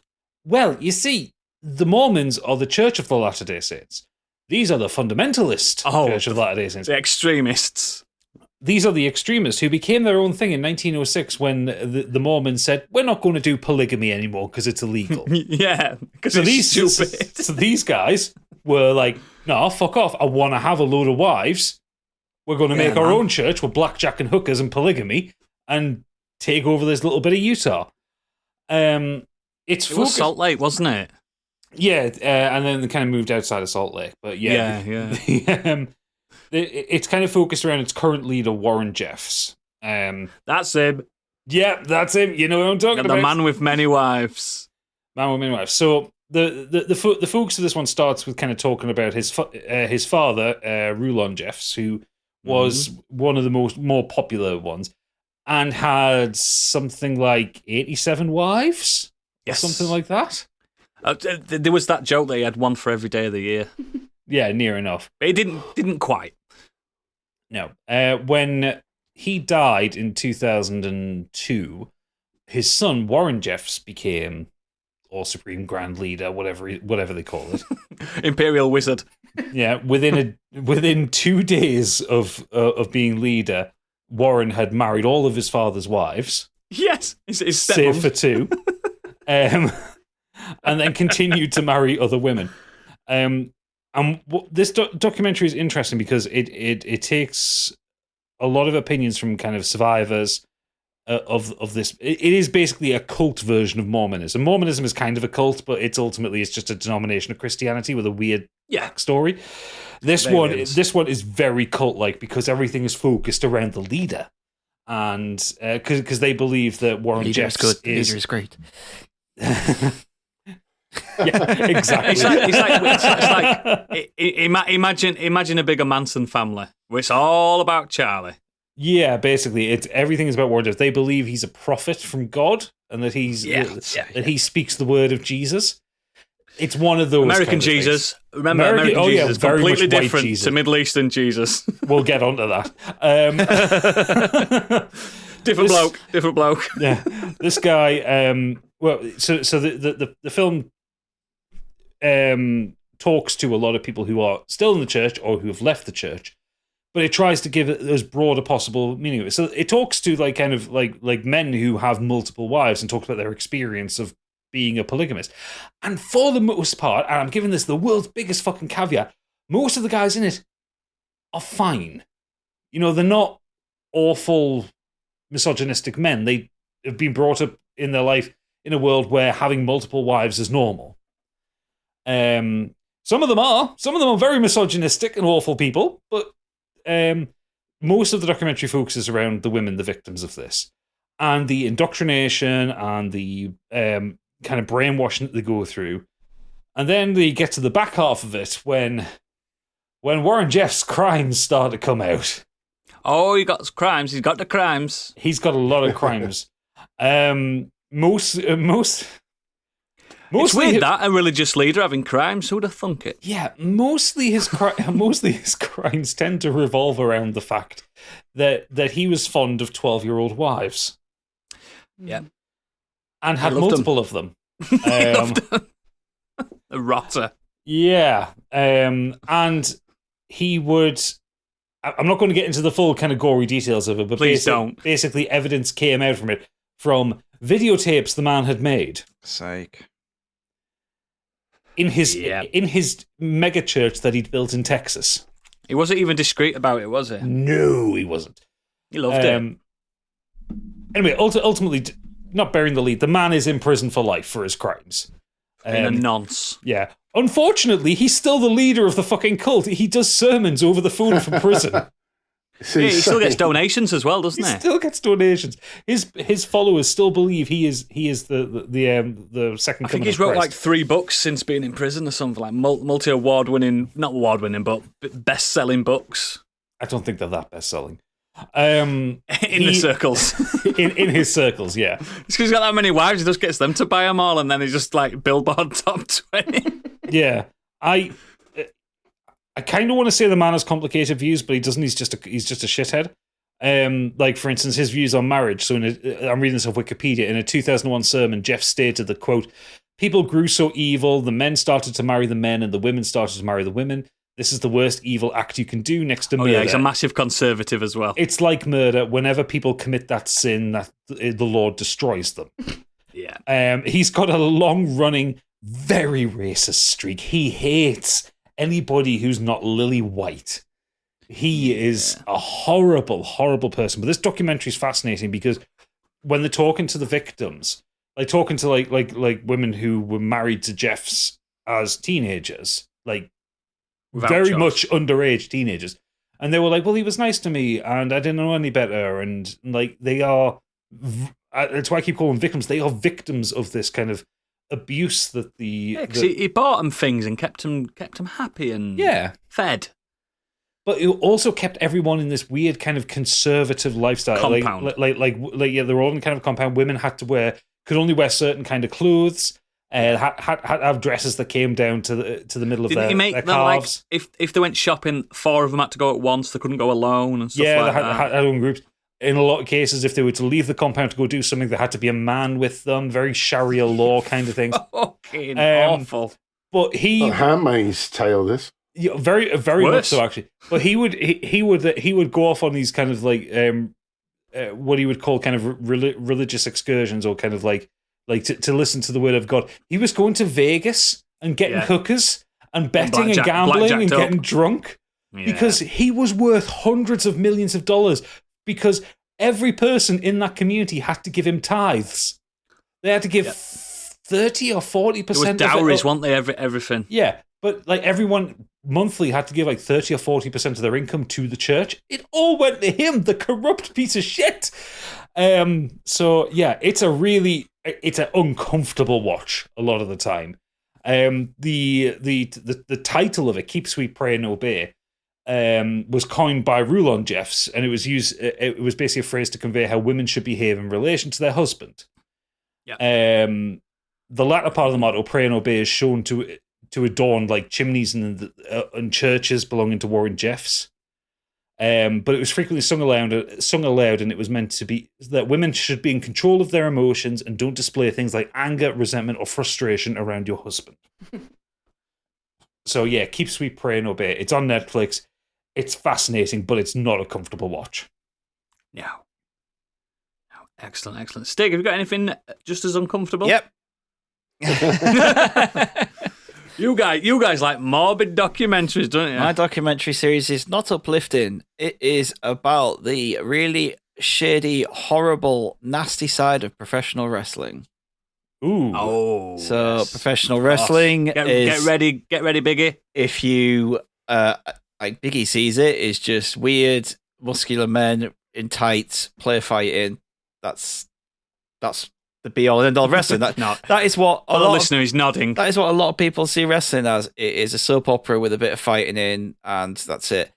The reality is, behind the scenes for the last 40 to 50 years, it's been an absolute shit show of steroid abuse, of alcoholism, of drug abuse, of exploitation, sexual assault, murder, raping,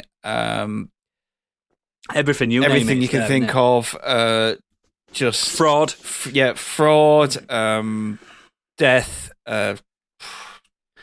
conspiracy. It's an absolute shit show behind the scenes. I've seen. It's going to get better. Like it's getting better with the younger generations of wrestlers. Like they're a bit more clued up on fair, equal pay and equal rights, and actually being nice to each other and not backstabbing. And they get health benefits now. And not backstabbing each other and not kind of blackmailing and stuff like that.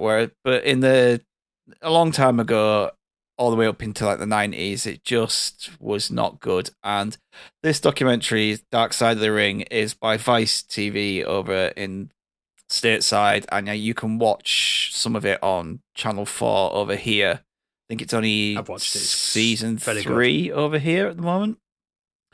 But yeah, it covers just a whole load of things. So we have like the Montreal Screwjob is a big famous thing in wrestling, where Bret Hart was literally it's been talked about for over and over and over again, like with wrestling, people who are into wrestling. But Bret Hart was literally screwed out in a match for real, where he was the referee counted for a submission, like behind his back. And actually that leads into another documentary called Wrestling with Shadows, which actually caught all this behind the scenes. It just happened to be that this documentary was filming Bret Hart's life that year, and right at the tail end of it, they caught this screw job, and they caught McMahon behind the scenes promising not to do this, promising to do that, because Bret was leaving for WCW, and then Vince McMahon went back on his word live on TV in Bret's home country and literally screwed him in. Like, and there's a massive fucking fallout for that for years, for like 15 years or so because of all that. But that's just like the light stuff. You get stuff like the killing of Bruiser Brody, where he literally was killed in Puerto Rico by another wrestler and promoter over an argument they had. You have the life of the Von Erichs, which is a sad life of just abuse and suicide, and the story of Fabulous Moolah, who was seen as this amazing figure in women's wrestling all the way until she died, and then all of a sudden all this stuff about her exploitation of women, her abuse. Basically, she was basically the way she treated women was like they were slaves, and she basically fucked over like a whole generation of women wrestlers so she could stay on top. She was like pimping them and Yeah, stuff. she was wasn't basically and like a everything. pimp. Yeah, awful. Touches on the Benoit murder and suicide. Famous, massive. And then you have other things like the Brawl for All, which is like a boxing event that WWE did, Jimmy Snooker, and the death of Nancy Argentino. All this is a death, by the way, which many consider Vince McMahon allegedly to have helped cover up. Oh, lovely. And Vince McMahon, we're not scared of a bit of a conspiracy. yeah, obviously the death of Owen Hart and what happened there. God, yeah. Because this isn't in conjunction with WWE, They can they say can say it, and they have wrestlers, they have ex-wrestlers, they have ex-people in the business on camera talking about it, giving their views that I was there when this happened, I was there, this happened, and then they talk, and then they can give their opinions on things, and you get a lot more insight into what you do with, say, a WWE documentary. It's very tailored to their side. Well, the WWE documentaries tend to be puff pieces, don't they? Yeah, I mean they did one about these guys. They did one called the Destruction of the Ultimate Warrior, which was like a hit piece on the Ultimate Warrior, who is an absolute piece of shit, by the way. And then they obviously made up and they brought him back, and then they did reimagine it, a new documentary where it showed him how good he was, but no, he's just a homophobic, racist piece of shit. Fair enough. I have actually seen Beyond the Mat. Yes, Beyond the Mat is like. another great wrestling documentary. Which I did like There's that one. I don't know if it's Dark Side of the Ring, where the people that were involved, the actual real wrestlers, they've got expunged by the WWE and stuff for being on that documentary and stuff. Like, you can't say this to people. Some of them can't will reveal be a secret. Yeah, some of them will be. There is this. Luckily, there's this kind of era who are now getting old and dying out and leaving the business. Who the baddies? Yeah, the baddies who covered this shit up and kind of participated in all of it. I mean, you even look at the Undertaker and his recent documentary and all the interviews he's doing on the circuits. It's just like, oh, back in my day, we did this and that. Now you see the guys, they sit around laughing and joking and playing video games and stuff. It's like, what? So your day when you used to bully people, you used to have a real thing called Wrestler's Court, where the Undertaker was the judge, and people used to take, if they had a grievance, they would go to the Undertaker and he would decide their fate. Because he was so big, Yeah. he had the... They used to bully people, they used to hate... It was hazing, in inverted commas, but no, it wasn't. It was just bullying younger people in the workplace. And now they complain that the current generation don't do that. Fuck off. And this kind of this documentary just goes beyond that, though. Like the plane ride from hell, which was like a plane journey where loads of wrestlers, Ric Flair being the main culprit, allegedly. I'm just going to throw those in. But he got absolutely wasted and sexually assaulted the flight attendants on that.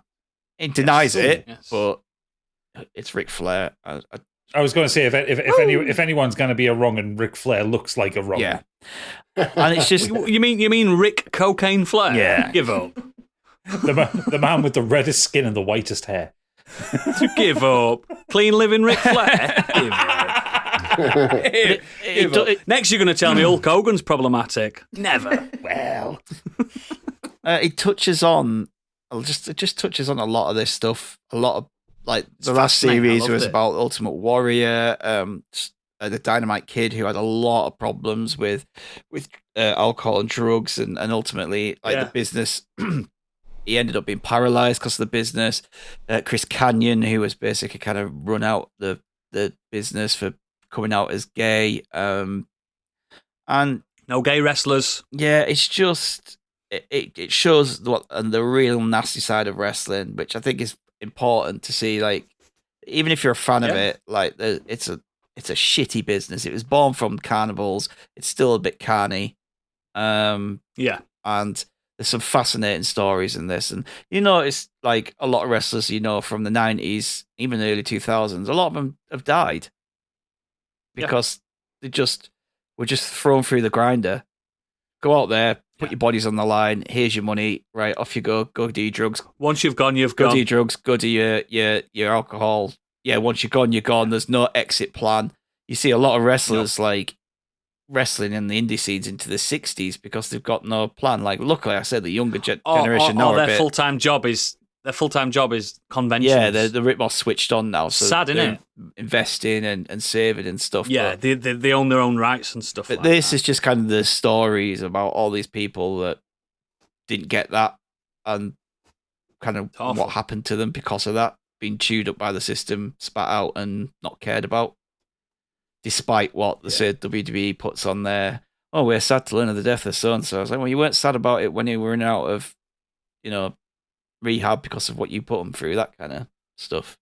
And it's nice. It's good. Yeah, definitely. Not nice. It's good to see these stories being told, and you not just hearing it from the victors. You're hearing what's actually happened. So yeah, Wesley, Dark Side of the Ring, a really good documentary series on the shitty side of professional wrestling. Excellent. So, have we got any feedback? We do actually. We have a fair bit. People have resonated with this one. So we'll start with the It's Not That Bad podcast. He said a smallish list. When the Levees Broke, Shut Up and Sing. The Devil and Yep. Daniel Johnson, Wordplay. Foo Fighters Back and Forth, Ooh, that's a Joy good one. Division. 30 for 30, June 17th, 1994. Control Room, and This Movie Is Not Yet Rated. Okay, I may like a few documentaries. I don't think I've seen any of those, No. actually. I have heard good things about the Foo Fighters one, though. I think there's a few ones. I can't remember which one it is I've seen, but one of them is excellent. I think it is Back and Forth. The Sonic Highways was the one where they were making the album and they were going to different studios, and it was like a tour of studios. Isn't When the Levees Broke about Hurricane Katrina by Spike Yeah. Lee? Yeah, it is, Yeah, that's supposed to be awesome. Yeah, it's harrowing as well. Yeah. Lee Davies has said, I absolutely love David Bowie, cracked actor. It was made in the mid-70s around the time he was filming The Man Who Fell to Earth. He's so fucked on cocaine all the time. Yeah, he is. It was the 70s and he was an avant-garde rock star. Of course he was on cocaine all the time.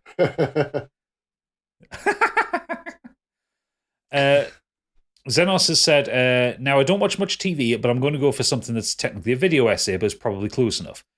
I'd like to say YouTuber HBomberGuy's entire channel, but to narrow it down, I'll say specifically Roblox_oof.mp3 and Vaccines and Autism, a Measured Response. I know that second one probably sounds to people not familiar with it, so in summary, the first one is about the oof sound effect from Roblox, where it came from originally and how the man who claims to have created has spun a massive web of lies around his career which falls apart if you poke it, which somehow nobody seems to have done, including, as it turns out, the fact that Guinness World Records are basically a for-profit service and you can pay them to work out a record you might already hold and then say nobody else is allowed to apply for it. Yep. And not to bury the lead on that one, Tommy Tallarico is that man. Yes. Mr. Controversial himself, who, yes, he claims the world record for the most video games worked on, but he paid Guinness for it. Yeah. He goes on to say the second one's an in-depth look about how the modern anti-vaccine shit show got started, the medical fraud and, serious content warning, actual physical child abuse committed by the horrifying charlatans responsible, and why it's so difficult to actually reason someone out of believing it even in the face of overwhelming evidence that vaccination is safe and a good idea. There is no causal connection between vaccinations and autism, but the video covers that in full. I would maybe watch them the other way around so you get some lighter content after the horrible medical thing. I'll back him up. I was going to bring H-Bomberguy's stuff until I saw I've this seen in the some of his feedback. stuff. He's really it. fucking good. He's also a little bit thorough. unhinged. He's very thorough. I like it. It's a good recommendation. That I don't get into many YouTubers, but he's popped up a few times, and I've watched. Yeah, really good. His measured response series is pretty good. His flat Earth measured response and the soy boy diet measured response is pretty good. I think I quite like it when he's like taking down like right wing lunatics or like which we should all be doing. The manosphere kind of people. Yeah. Monk's Boy, friend of the pod, enemy of Oodles, has said in all capital letters literally everything Ahoy has ever done. So if you're not familiar with Ahoy, he is a YouTuber, a video essayist. He does about 3 or 4 videos a year, and he's fucking incredible. Aren't there them really long ones? Not necessarily. Most of them, some of them get over an hour, but most of them about kind of 30, 40 minutes. Right. But it's all kind of retro video game stuff. His most recent one came out a week ago, which is he's recreating some quite a famous art piece that was done on an Amiga. It's called 4-Byte Burger, and he's recreating it and like trying to get as close to it as possible.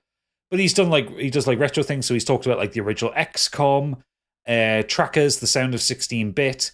He's done things on like where the video game language that meant like explosive barrels came from. He's done stuff on Monkey Island. His first video game video is absolutely fucking brilliant and this guy does it all by himself. It is Stuart something or other he's called. Stuart Brown. Baker. Right initials. the first video game video that he did, so it's an hour long, that one, and he's done it. It's all kind of in black and white, as if he's putting cells on an overhead projector, like to show off these old video games.